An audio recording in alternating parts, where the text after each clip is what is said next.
আসসালামু আলাইকুম। উজাইর আলাইহিস সালাতু ওয়াসসালাম হলেন মহান আল্লাহর সেই বান্দা যাকে তিনি 100 বছর মৃত অবস্থায় রেখে পুনরায় জীবিত করেছেন। হ্যাঁ প্রিয় বন্ধুরা, ঠিকই শুনেছেন। পবিত্র কোরআনে মহান আল্লাহ এই ঘটনাটি উল্লেখ করেছেন। সূরা বাকারায় ইরশাদ হয়েছে এই ঘটনাটি। উজাইর আলাইহিস সালাতু ওয়াসসালাম ছিলেন একজন জ্ঞানী ও পুণ্যবান লোক। একবার তিনি তার ক্ষেত খামার ও বাগ বাগিচা দেখার জন্য ঘর থেকে বের হন। সেখান থেকে প্রত্যাবর্তনকালে দুপুরের সময় একটা বিধ্বস্ত বাড়িতে তিনি বিশ্রাম নেন। তার বাহন গাধার পিঠ থেকে নিচে অবতরণ করেন। তার সঙ্গে একটি ঝুড়িতে ছিল ডুমুর এবং অন্য একটি ঝুড়িতে ছিল আঙ্গুর। খাওয়ার উদ্দেশ্যে তিনি একটি পেয়ালায় আঙ্গুর নিংড়ে রস বের করে এবং শুকনো রুটি তাতে ভিজিয়ে রাখেন। তিনি রুটিগুলো রসের ভেতর ভালোভাবে ভিজলে খাবেন বলে কিছু সময় বিশ্রাম করতে থাকেন।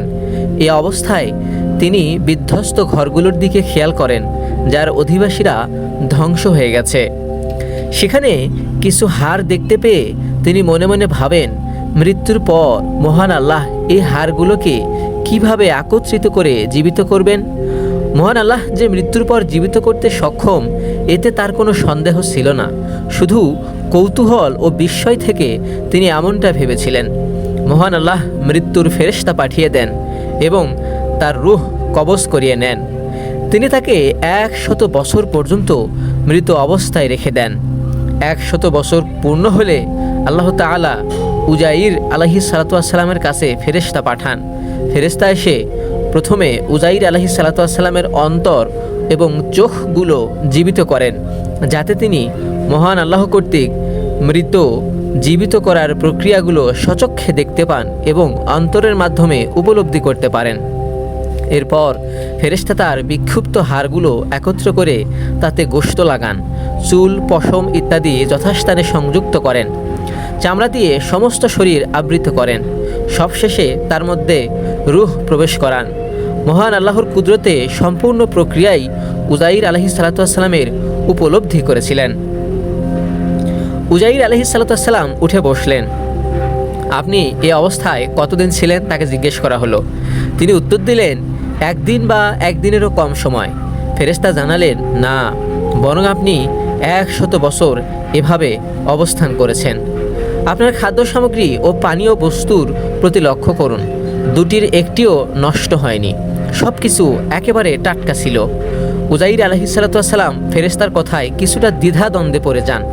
তাই ফেরেশতা তাকে বলেন, আপনি আমার কথায় সন্দেহ করছেন, তাহলে আপনার সেই গাধাটির প্রতি লক্ষ্য করুন। উজাইর আলাইহিস সালাতু ওয়াসসালাম লক্ষ্য করে দেখেন তার গাধাটি পচে গলে প্রায় নিশ্চিহ্ন হয়ে গেছে। হাড়গুলো পুরনো হয়ে যত্রতত্র বিক্ষিপ্ত হয়ে পড়ে রয়েছে। অতঃপর ফেরেশতা হাড়গুলোকে আহ্বান করলেন। সঙ্গে সঙ্গে হাড়গুলো চতুর্দিক থেকে এসে একত্রিত হয়ে গেল এবং ফেরেশতা সেগুলোকে পরস্পরের সঙ্গে সংযুক্ত করে দিলেন। তারপর ফেরেশতা উক্ত কঙ্কালে রগ, শিরা, উপশিরা সংযোজন করে দিলেন। গোশত দ্বারা আচ্ছাদিত করে তাকে চামড়া ও পশম দ্বারা আবৃত করে দিলেন। সবশেষে তার মধ্যে রূহ প্রবেশ করালেন। ফলে গাধাটি মাথা ও কান খাড়া করে দাঁড়ালো এবং কিয়ামত আরম্ভ হয়েছে ভেবে চিৎকার করতে লাগলো। এভাবেই মহান আল্লাহ উজাইর আলাইহিস সালাতু ওয়াসসালামকে দুনিয়াতেই মৃত জিনিস জীবিত করার প্রক্রিয়া দেখিয়ে দিলেন। সুবহানাল্লাহ। প্রিয় মুসলিম ভাই বোনেরা, ঘটনাটি কেমন লাগলো কমেন্ট করে জানাবেন, বন্ধুবান্ধবদের কাছে শেয়ার করে দিবেন। এমন আরও ঘটনা পেতে আমাদের চ্যানেলটি সাবস্ক্রাইব করে আমাদের সাথেই থাকুন।